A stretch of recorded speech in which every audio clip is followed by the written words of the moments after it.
মানুষকে অশান্তিতে রাইখা নিজের লোককে অশান্তিতে রেখে আপনি নামাজের মসলায় যায় শান্তি খুঁজবেন, ওই শান্তি কি পাবেন? আপনি পাবেন না তো।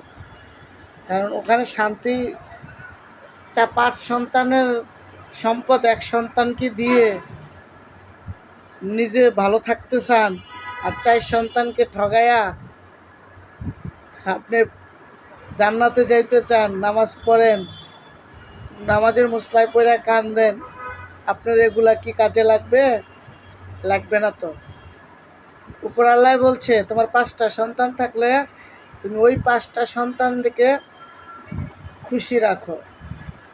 আবার এরকম হুজুররা বলে বাবা মায়ের পায়ের নিচে সন্তানের ব্যাস।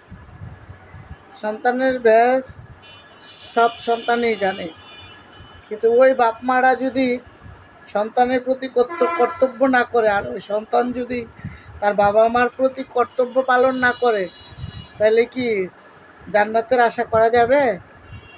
এলা বাবা হোক আর সন্তান হোক, মা বাবা হোক আর সন্তানটা হোক, যাবে না। 5টা সন্তানের থেকে যদি বাবা মায় একটা সন্তানকে ভালোবেসে সব দিয়ে দেয়, আরও 4টা ভাই বোনকে ঠগায়, তাহলে কি ওই ভালোবাসায় কি ওই জান্নাত কি ওখানে আছে? নামাজের মসলায় বসে 4 সন্তানকে ঠগায়া নামাজের মসলায় বসে কান্না করলে কি হবে?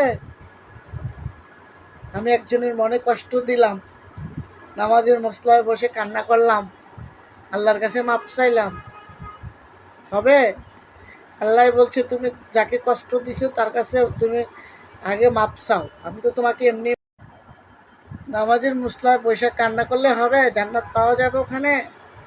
পাওয়া যাবে না। কারণ কি জানেন?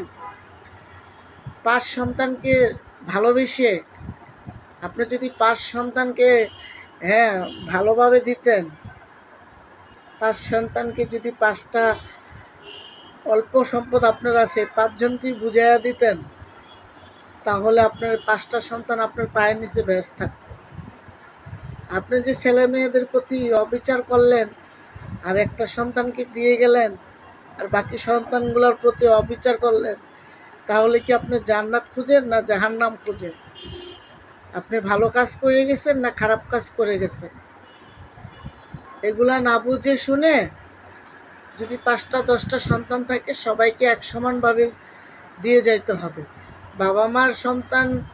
বাবা মার পায়ের নিচে সন্তানের বেহা চলে, বাবা মারও সন্তানের প্রতি যে কর্তব্যটা আছে, আবার সন্তানের ওরকম কর্তব্যটা পালন করতে হবে। তাহলে আমি আমার মায়ের পায়ের নিচে, আমার বাবার পায়ের নিচে আমি জান্নাত খুঁজতে পারবো, জান্নাত পাবো। আর যদি আমি আমার বাবা মায়ের সাথে খারাপ ব্যবহার করি, খাবার না দেই, তার ভরণ পোষণ না দেই, তাহলে কি ওই বাবা মারে কি আমার জন্য দোয়া করবে? করবে না তো। ঠিক তেমনই বাবা মায়ের সম্পদ যদি অল্পও থাকে, তো 5টা সন্তান থাকলে এই 5টা সন্তানকে বুঝিয়ে দেওয়া কর্তব্য। এক সন্তানকে দিয়ে যাবেন, দিয়ে মরে যাবেন, আর 4 সন্তান ওই একটা সন্তানের পিছে লাগিয়ে থাকবো সারা জীবন, মারামারি ধরাধরি কাটাকাটি সম্পদ নিয়ে। আপনি এখন জীবিত থাকতে আপনার শক্তি দিয়ে আপনার মেধাবী দিয়ে ওকে দিয়ে গেলেন, আর যে সন্তানেরা আপনাকে খাওয়াইলো পড়াইলো পিন্দাইলো, সেই সন্তানরা দায়িত্ব পালন করলো, তাকে তো দিলেনই না, বরঞ্চ তার প্রতি কোনো দায়িত্বই পালন করলেন না। আরও সন্তানেরা আছে, তাদেরকেও আপনি কিছু দিলেন না। তাইলে কি আপনি জাহান্নামে যাবেন না জান্নাতে যাবেন? সবাই বলে বাবা মার পায়ের নিচে নাকি সন্তানের বেহেস। আর মা বাবা যদি 2 রকমের চোখ দেখে, 2 রকমের সন্তানকে দেখে, তাহলে কি ওই সন্তানরা কি ওই বাপ মারে ভাত দেয়, না কাপড় চোপড় দেয়, না পিন্ধন দেয়? তখন তো মা ওই একটা ঘরে লাথি খাইলেও মা ওই ঘরে থাকতে হবে, কষ্ট পাইলেও ওই ঘরে থাকতে হবে। তখন ছেলে আর ছেলের বউ বলে না, সাথে নাতিপুতিরাও বলে তোর জন্য আমাদের এরকম আছে, তোরা কেডাই কইছে এটা করতে, তোরা ওইটা করতে কইছে কেনা, বলে না? সেজন্য বলছি সব বাবা মায়ের উচিত যে সন্তানের যদি অল্প সম্পদও পায়, এই অল্প সম্পত্তি সব সন্তানকে বুঝিয়ে দেওয়া, তাহলে আপনি জান্নাত খুঁজবেন। ওই আপনার 4 সন্তানকে ঠগাইয়া কষ্ট দিয়ে সম্পদ এক ছেলের জন্য লিখে দিয়ে আপনি 4 সন্তানের অভিশাপ নিয়ে নামাজ পড়বেন, আল্লাহকে বলবেন আল্লাহ আমাকে মাফ করে দেন, আমি আপনার কাছে পাপী বান্দা, আপনি আমার মাফ না করলে কেউ মাফ করবে না। আল্লাহ বলছে তোমার ঘরে এক গাদা লাকড়ি থুয়ে দিছো, ওই ঘরে তো তুমি যাইতেই পারবা না, তাহলে নামাজ বা কীভাবে পড়বা? কি বুঝাইছে? বুঝাইছে যে তুমি পাপের বোঝা এরকম করছো যে তুমি যাদের কাছে পাপ করছো তাদের সাথে তুমি সংযোজন না কইরা তুমি আমার কাছে মাপ চাও, তোমার কি আমি অন্যায়টা মেনে নিব? তুমি যদি এরকম হইতা যে 4টা সন্তানকে যেভাবে দিছো ওই সন্তানটাকে এভাবে দিছো, তাহলে না তুমি সমানভাবে ভাগ করলে তোমার সন্তানরা তোমার সন্তানদের জন্য যদি আপনি এই বেশি বেশি করে ওদেরকে দিয়ে যান, ওইটাকে দিয়ে যান, আর 4 সন্তানকে 1 সন্তানকেও দিলেন না, তাহলে কি আপনি জান্নাতে যেতে পারবেন? আমি জানি না, আল্লাহ বলতে পারে।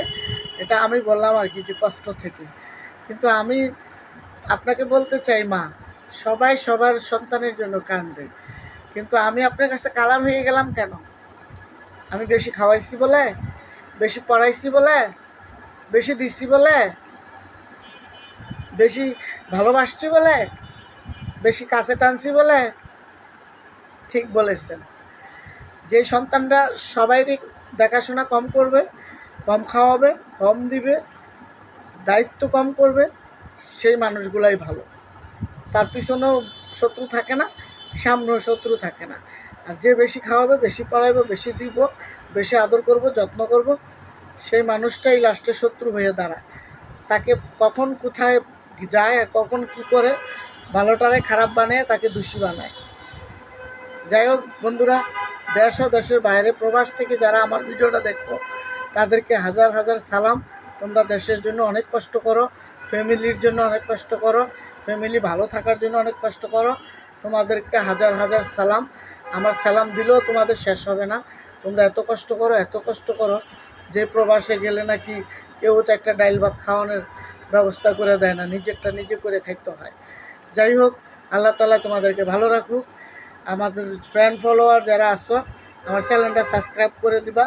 আমি তোমাদেরকে বারবার বলি, আমি নাচ গান করতে পারি না, আমাদের একটা লজ্জা শরম আছে, আমাদের একটা খারাপ মানে রেকর্ড আছে যে মেয়েরা নাচানাচি করে, ওগুলাতে ভালো করে লাইক কমেন্ট দেয়।